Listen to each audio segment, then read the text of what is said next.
جنگل مسلب کی تباہی۔ ایک دفعہ کا ذکر ہے کہ ایک گھنا جنگل تھا جہاں ہر قسم کے جانور، پرندے اور حشرات رہتے تھے۔ جنگل میں درختوں کی بھرمار تھی اور ہر طرف ہریالی ہی ہریالی نظر آتی تھی۔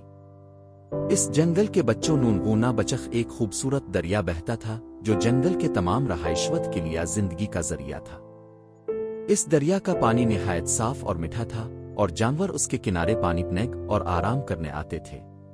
ایک دن جنگل میں کچھ غرف معمولی ہونے لگا۔ آسمان پر بادل گہرے ہو گئے اور گرج چمک کے ساتھ بارش شروع ہو گئی۔ پہلے پہل تو جانوروں نے بارش کا مزہ لاہے کولنکا وہ جانتے تھے کہ بارش جنگل کے لیش خوشحالی لاتی ہے، لیکن یہ بارش عام بارش نہ تھی۔ یہ ایک شدید طوفان بدل گئی اور بارش تھمنے کا نام نہ لے رہی تھی۔ دریا کا پانی آہستہ آہستہ بڑھنے لگا اور دیکھتے ہی دیکھتے وہ کناروں سے باہر بہنے لگا۔ جنگل کے رہائشیوں کا خوف و ہراس پھلو گاج۔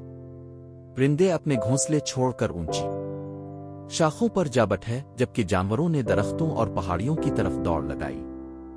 دریا کی موجیں خطرناک حد تک بلند ہو چکی تھی اب، اور وہ ہر طرف تباہی پھیلاتی ہوئے آگے بڑھ رہی تھی۔ درخت جڑوں سے اکھڑنے لگے اور وہ گھنے جنگل جو کبھی زندگی سے بھرپور تھا اب تباہی کے دہانے پر پہنچ چکا تھا۔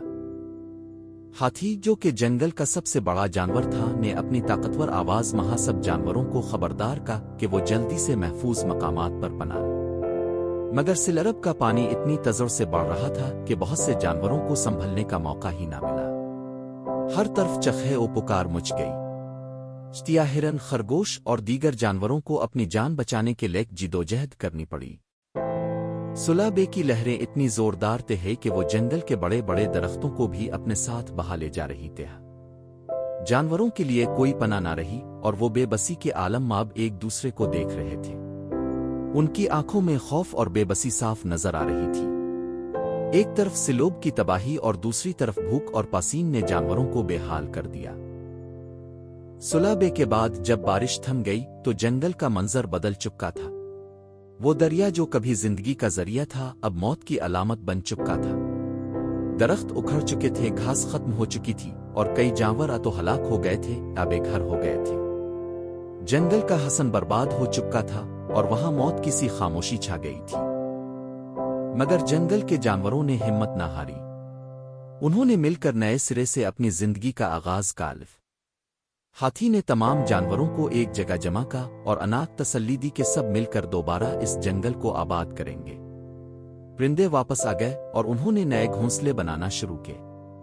جانوروں نے بھی اپنے ٹھکانے دوبارہ بنائے اور نئی زندگی کی شروعات کی۔ رفتہ رفتہ جنگل میں پھر سے زندگی لوٹ آئی۔ درختوں پر نئی کومپلز پھوٹنے لگو اور جنگل کی فضا میں دوبارہ پرندوں کی چہچہاہٹ سنائی دینے لگی۔ سیلاب کی تباہی نے جنگل کے جانوروں کو بہت کچھ سکھایا تھا۔